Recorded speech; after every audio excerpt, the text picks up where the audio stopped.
السلام عليكم ورحمة الله تعالى وبركاته. kulanti wacan oo wanaagsan daawadayaal meel kastoo daafaha caalamka ka joogtaan. kusoo dhawaada barnaamij gaar ah oo aynu kaga sheekayn doono waxqabadka madaxweynaha dalka Turkiga Recep Tayyip Erdogan intii uu madaxweynaha ka ahaa dalkaasi. maxaad ka taqaanaa madaxweynaha dalka Turkiga Recep Tayyip Erdogan? madaxweynaha dalka Turkiga Recep Tayyip Erdogan waa halyey ay ku dhaadato guud ahaan shucuubta Islaamku, sidoo kale waa geesi kaalin muhiim ah kaga jira difaaca diinta Islaamka.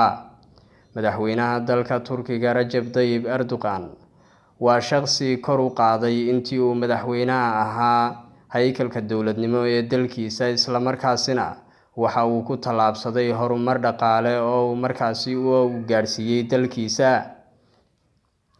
sidoo kale Mr. Erdogan waxa uu dalkiisa uu ka hirgeliyay dowlad aad u xoog badan, taasi oo markaasi mar walba kor u qaada difaaca dalkeeda iyo waliba difaaca dhulka Islaamka.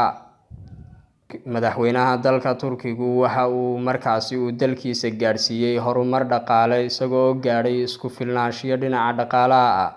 waxa uuna dalkiisu ka mid yahay dalalka markaasi ugu dhaqaalaha iyo awoodda badan caalamka Islaamka.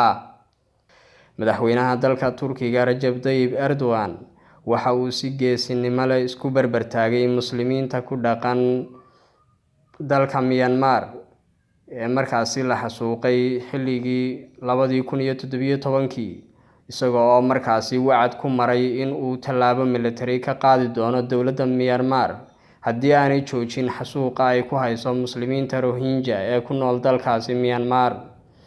sidoo kale waxa uu diyaarado nooca qumaatiga u kaca ee helicopteriska u diray dalkaasi. sidoo kale waxa uu bulshadaasi muslimiinta ee Rohingya uu u fidiyay kaalmo iyo waliba gargaar bini'aadantinimo. sidoo kale madaxweynaha dalka Turkiga Recep Tayyip Erdogan waxa uu markaasi uu go'aan geesinimo leh uu ka qaatay, isla markaasina uu si kulul u dhaliilay qorshihii madaxweynaha dalka Mareykanka Donald Trump uu ku rabay in uu safaaradiisa ugu soo wareejiyo ku taala dalka Israa'iil magaalada barakeysan ee Qudus, isagoo oo markaasi sheegay in laga tallaabay khadkii casaa ee nabadda. waxa uuna muslimiinta uu markaasi uu ku dhiirigeliyay in ay difaacaan dhulka barakeysan ee Baytul Maqdis ee la haysto. dowladda Turkigu waxa ay ka mid tahay dowladaha ugu awoodda badan caalamka Islaamka. waxa uuna gaarsiiyay dalkiisa madaxweynahaasi in uu markaasi dalkiisu noqdo mid ka dhisan dhinaca dhaqaalaha, dhinaca ciidanka iyo waliba haykalka dowladnimo oo dhanba ay u wada dhammaystiran yihiin. waxa uuna dalkaasi Turkigu safka hore kaga jira wadamada ugu awoodda badan caalamka Islaamka. sidoo kale dalka Turkigu waxa uu xifaaltan siyaasadeed kala dhaxeeya dalka Mareykanka iyo xulafadiisa, isagoo oo markaasi dalka Turkigu xuduudda uu la leeyahay dalka Suuriya soo dhoobay ciidamada fara badan si ay uga hortagaan kooxaha Kurdiyiinta ee markaasi raba inay khalkhalka geliyaan ammaanka dalka Turkiga.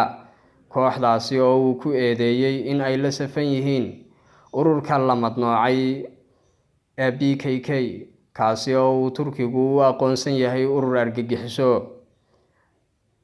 waa tahay daawadayaal, intaas ayaan kusoo gabagabeynayaa barnaamijkeenan aynu kaga hadlaynay waxqabadka madaxweynaha dalka Turkiga, balse ma aha barnaamijkani mid aynu kusoo koobi karno waxqabadadiisa. waxaynuna kaga hadli doonaa waxqabado fara badan iyo waliba taariikhda madaxweynaha dalkaasi Recep Tayyip Erdogan.